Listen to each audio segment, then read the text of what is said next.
Résiste au diable. Il est impossible, et je pèse mes mots. Écrivez-le en rouge. Impossible. Il est impossible qu'une saison de grâce commence et que cela n'intéresse pas le serpent. C'est impossible. Si ta destinée, ou je veux préciser, puisqu'ici on parle d'une saison, si ta saison n'intéresse pas le serpent, c'est qu'il contrôle déjà la saison. Il n'y a rien à faire là-bas. Je parle donc du diable. Résiste au diable. J'ai entendu 2 amens. Je répète et je veux dire à quelqu'un qui est en train de dormir. Je crois que ça va permettre un réveil. Résiste au diable.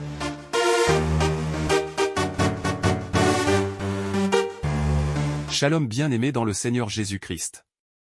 Aujourd'hui la servante de Dieu Joël Gloria Cabassel, pasteur principal de l'église Assemblée évangélique Nouvelle Alliance de Kinshasa, nous exhorte à résister au diable, et il fuira loin de nous. Le diable est un ennemi que nous ne devons pas ignorer. Satan a été au début de l'histoire humaine et qu'il sera encore présent à la fin de l'histoire de l'humanité. Satan n'est pas une simple personnification du mal mais un être parlant, agissant et intervenant dans diverses situations humaines. Et puisque l'homme a été créé à l'image de Dieu, Satan lui voue une haine indescriptible. Mais la clé que nous donnent les Écritures pour résister à l'ennemi de nos âmes est une entière soumission à Dieu, comme le dit Jacques 4 verset 7, « Soumettez-vous donc à Dieu, résistez au diable, et il fuira loin de vous. » Réalisez-vous réellement votre autorité en tant qu'enfant de Dieu face à l'ennemi? Malgré les tentations et les épreuves, sachez que vous avez le pouvoir de résister au diable et de le faire fuir en vous appuyant sur Christ. Abonnez-vous, aimez et partagez afin d'apporter l'évangile de Jésus-Christ aux nations car il y aura plus de joie dans le ciel pour un seul pécheur qui se repent. Que la bénédiction de Dieu soit votre partage dans le nom puissant de Jésus-Christ. Amen. Avant de comprendre comment posséder la saison, voici ce qu'il faut faire. Résister au serpent. Serpent. Je parle du serpent de Genèse 3, 1. Je parle de ce serpent-là, de celui qui est entré dans un reptile pour parler à Ève. Je parle de celui qui était au-delà du serpent physique. Je parle de celui qui est aussi appelé dans la parole le serpent ancien. Je parle de celui qui avait mordu le peuple d'Israël et Jésus a ordonné à Moïse d'élever un serpent d'airain. Je parle donc du diable.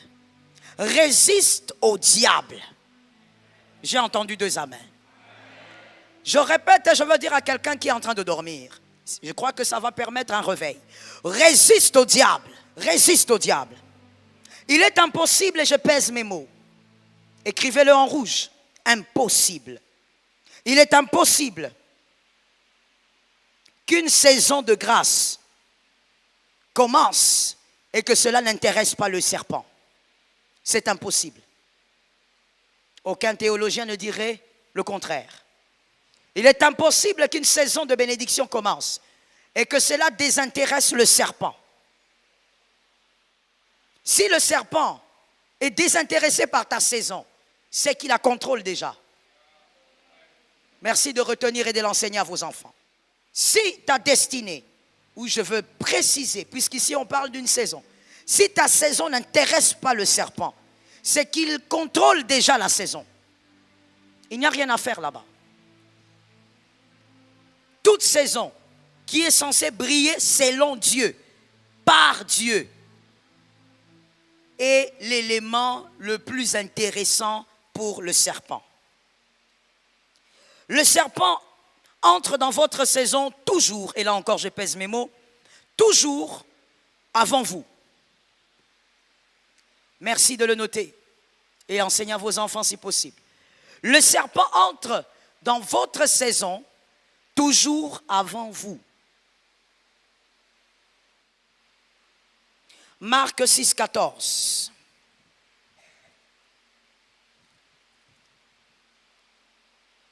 Lisons cette écriture. Marc 6, 14.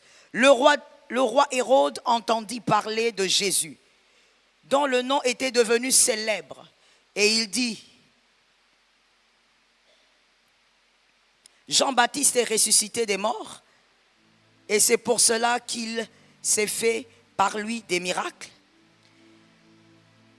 Là, Hérode, qui n'est pas les Hérodes qui étaient là lorsque Jésus était né, c'est un autre roi. Il est surpris d'entendre ce qui se passe avec Jésus. Je veux que quelqu'un me dise Hérode. Merci. Celui-là est étonné, il dit, mais ce genre de miracle, on l'a entendu qu'avec un homme qui s'appelait Jean-Baptiste. J'ai l'impression qu'il est revenu à la vie. Il y a eu ce Hérode qui était surpris, mais avant que ce Hérode ne soit surpris, un autre Hérode était là quand il est arrivé. Le Hérode qui était sur le trône lorsque Jésus était né. Ce Hérode-là avait compris que quelque chose arrivait. Et que celui qui était arrivé n'était pas n'importe qui. Est-ce que quelqu'un m'entend? Hérode a commencé à combattre Jésus de Nazareth. Je parle du premier Hérode. C'est pour vous faire seulement comprendre que Hérode est celui qui combat les rois. Que ça soit au début de son arrivée comme à sa croissance. Lorsque Jésus naît, le premier Hérode qui fut, il savait que c'était un roi qui était arrivé. Il commence à combattre Jésus. Pour ceux qui n'ont pas fait l'école du dimanche, il a ordonné qu'on puisse tuer tous les enfants mâles pour qu'on atteigne l'enfant mâle qui a été envoyé. Mais écoutez-moi très bien, la saison de Jésus n'a pas commencé à sa naissance. Are we together? La saison de Jésus n'a pas commencé à sa naissance. Lui-même l'a dit, ce n'est pas moi qui le dis. Quelqu'un pourrait dire, mais le pasteur, où est-ce que vous sortez ce que vous dites? Mais je sors de ce que la bouche de Jésus a dit. Jésus a dit quoi? Jésus dans Jean 7. Jean 7, 6. Il le dit. Nous avons aussi Jésus qui l'a dit à la fête de Cana. Jésus qui dit à Marie, qu'est-ce que tu veux? Mon temps. C'était une grande correction, mais un grand enseignement pour Marie et pour nous tous. C'était pour dire, je suis né, oui, mais mon temps n'est pas encore arrivé. Il faut faire une différence entre la naissance et la saison. Dis ça à ton frère. Faites la différence entre la naissance et la saison. On est un certain 21 janvier, mais ce n'est pas là que votre saison commence. Votre saison commencera peut-être quand vous aurez 15 ans, ou encore 22 ans, ou encore 45 ans. La saison ne doit pas être confondue avec la naissance. Quand Jésus est arrivé, il n'avait pas commencé sa mission. Voilà pourquoi il dit à Marie, cool down, mon temps n'est pas encore arrivé, femme. Mais alors que le temps n'était pas arrivé, le diable était déjà dans le temps. Le diable précède toujours votre saison. Je veux que quelqu'un m'entende bien, et s'il y a un esprit de réclamation de famille qui te suit en ce moment, je le chasse au nom de Jésus. Parce que tu ne dois pas me regarder sans me voir. Il y a des gens comme ça dans l'église. Focalisés sur moi comme ça, mais ils n'entendent rien. Il est ailleurs. Regarde-moi et entends-moi et vois-moi. J'étais en train de dire, vous devez savoir que le serpent précède votre saison. Retenez pour la vie, écrivez-le en gras. Le serpent n'a aucune capacité de connaître avec précision l'avenir. C'est impossible. Dieu lui a privé de cela. Il n'a aucune capacité de connaître l'avenir. Voilà pourquoi le diable, dans le domaine prophétique, il aime nager dans la parole des connaissances. Il ne nage pas dans la prophétie, il va couler.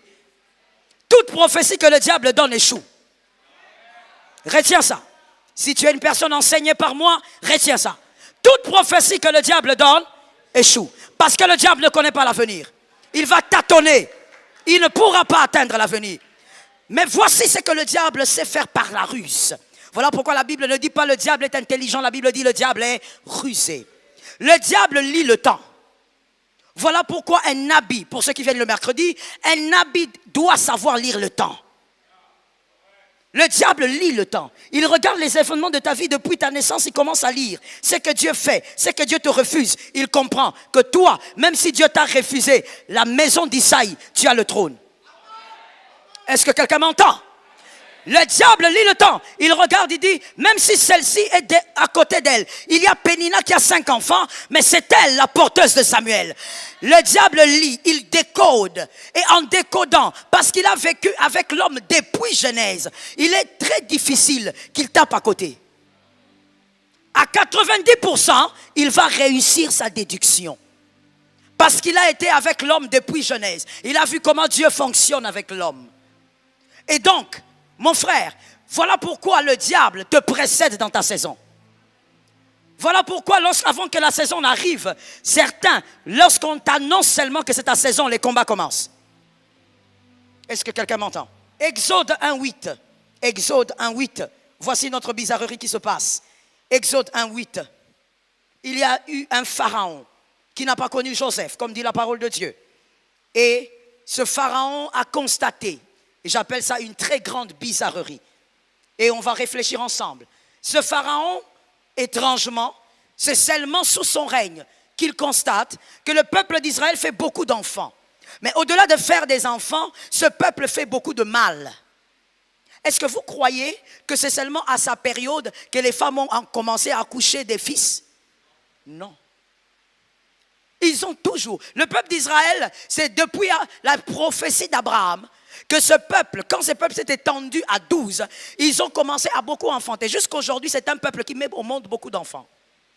Ce peuple a toujours eu une multiplication rare. Mais ce pharaon se lève pour dire, ce n'est pas normal. Alors commencez à tuer tous les enfants mâles. Pourquoi? Parce que le diable, au-delà de Pharaon, il y avait le diable. Que quelqu'un dise ça à son frère. Mon frère, au-delà de certaines attaques, il y a le diable. Des fois, tu vas t'attaquer à ce que tu vois, mais bien au-delà, il y a autre chose. Au-delà du pharaon, il y avait le diable. Le diable avait fait des calculs. Il a observé. Il n'a pas oublié la prophétie. Il sait qu'après Joseph, malgré les 430 ans, Dieu va envoyer un homme. Il a commencé à décoder. Et quand il a décodé, il a dit, probablement, le libérateur va venir à cette période. Et le pharaon s'élève pour tuer tous les fils parce que le libérateur était en train de venir. Je dis à quelqu'un, le diable va te dévancer, mais c'est Jésus qui tient la prophétie. Ça tombe sur toi là derrière. Le diable a dévancé la saison. Mais c'est lui qui a créé la saison, la tient. Est-ce qu'on est même d'accord? Est-ce qu'on est d'accord? Tu ne dois pas craindre. C'est une réalité, c'est une vérité que le diable précède. Mais il y a quelqu'un qui tient la prophétie. Ainsi, lorsque le pharaon a commencé à tuer les fils, celui qui tient la prophétie s'est organisé pour donner un cœur extraordinaire à la mère du libérateur. Je déclare au nom de Jésus, Dieu bénira ta famille. Dieu donnera un cœur spécial aux membres de ta famille. Assieds-toi avec, je te parle. Dieu donne un cœur extraordinaire à la mère. Et la mère qui dit à la grande sœur Myriam, prends ton frère, va le déposer sur le Nil, surveille ton frère, que personne ne touche et que rien n'arrive. Malgré les calculs du serpent, malgré qu'il précède, il y a un Dieu qui veille sur la prophétie. Celui qui veille sur la prophétie, pour ceux qui ont compris, celui qui veille sur la prophétie, veille sur l'accomplissement. Ce qu'il a dit va s'accomplir. Il est écrit, celui qui a fait la promesse est fidèle. Crie-le fort, celui qui a fait la promesse. Je ne veux pas entendre ton français, je veux entendre la foi. Dis-moi, celui qui a fait la promesse, il est fidèle. Il va l'accomplir. Heureusement que ça ne sort pas de la bouche de ton oncle. Heureusement que ça ne sort pas de la bouche de ta tante. Heureusement que ça ne sort pas de la bouche des hommes ici à côté. Ça sort de l'immortel. Même si les hommes passent, Dieu créera d'autres pour le faire.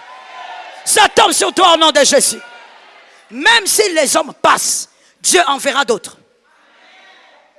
Est-ce que quelqu'un m'entend bien? Jésus est fidèle. Le diable précède votre saison parce qu'il veut la combattre convenablement dès le départ. Nous disons merci au Seigneur pour sa présence. Le diable utilise des instruments humains. Je veux que quelqu'un écrive en gras. Le diable utilise des instruments humains plus que les instruments spirituels. Pour vous atteindre et vous combattre, le diable utilise plus les hommes que les démons. Le diable utilise plus les hommes, les êtres humains, que les démons. Il y a plusieurs types d'instruments que le diable utilise.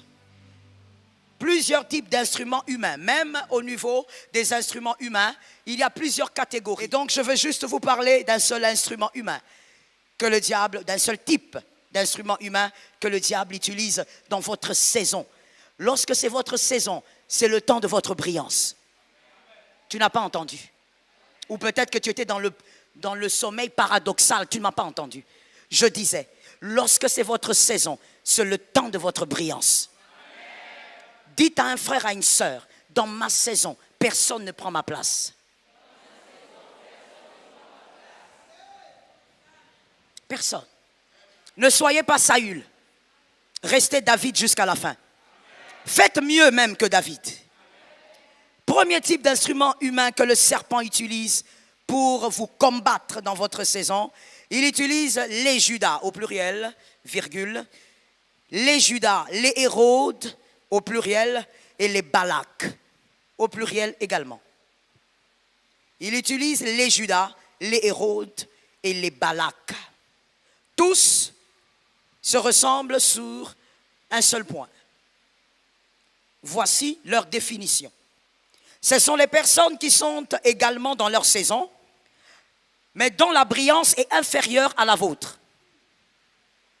Ce sont des personnes qui sont aussi dans leur saison. Ce ne sont pas des personnes qui sont dans des difficultés. Non, non, non. Ce sont des personnes aussi que Dieu a placées, a pointées. Des personnes qui sont dans leur saison, mais qui n'ont pas votre brillance. Nous allons passer quelques minutes de réflexion. Parce que si nous prenons trop de temps, je ne vais pas respecter mon temps. Réfléchissons un tout petit peu. Je vous amène un peu à voyager dans votre vie. Observez. Ce que je veux demander de faire, c'est pour les personnes matures. La maturité ne dépend pas de l'âge. On peut avoir 15 ans, mais on est très mature. On peut aussi avoir 50 ans, mais on est immature. Je parle aux hommes matures et aux femmes matures. Voyagez un peu dans votre vie et constatez, les personnes qui vous ont plus combattu, ce sont les personnes qui étaient remplies de pauvreté ou c'était des personnes qui étaient ordinaires comme vous? Vous allez constater que la plupart des batailles que nous affrontons, ce sont des personnes, d'abord, j'ai dit qu'il y a plusieurs catégories, mais premièrement, ce sont des personnes qui sont comme nous, qui ont presque le même rang social que vous.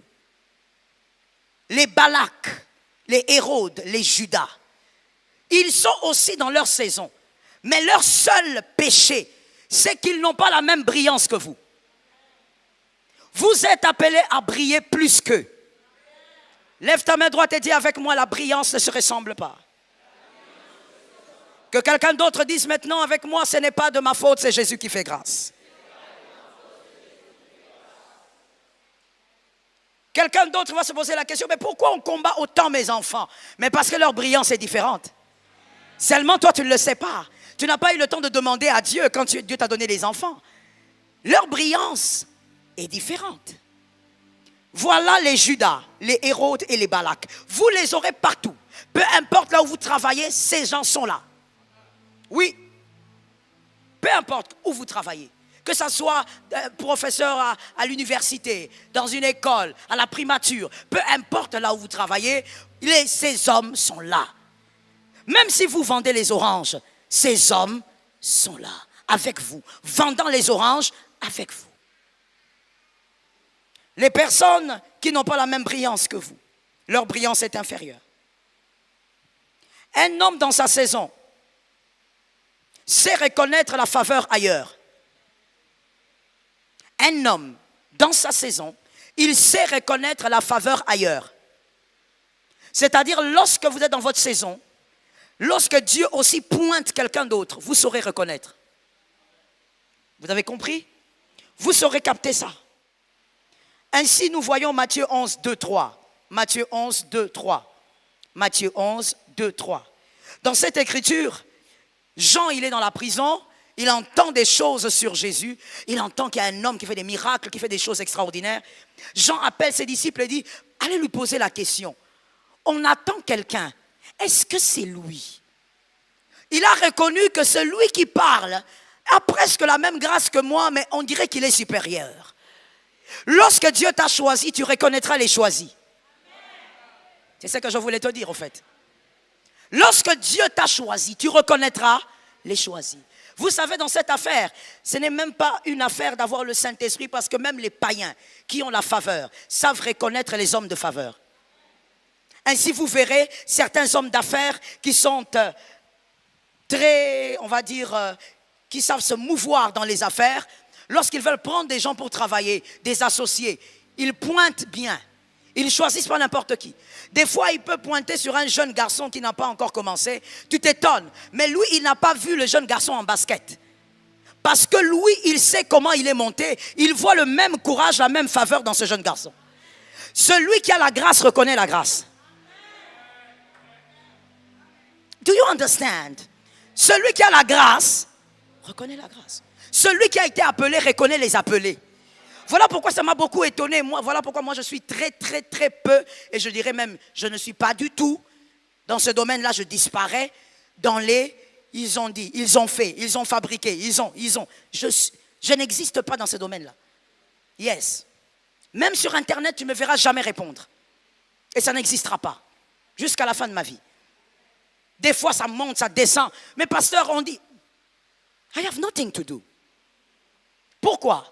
Parce que celui qui a la grâce, sait reconnaître la grâce.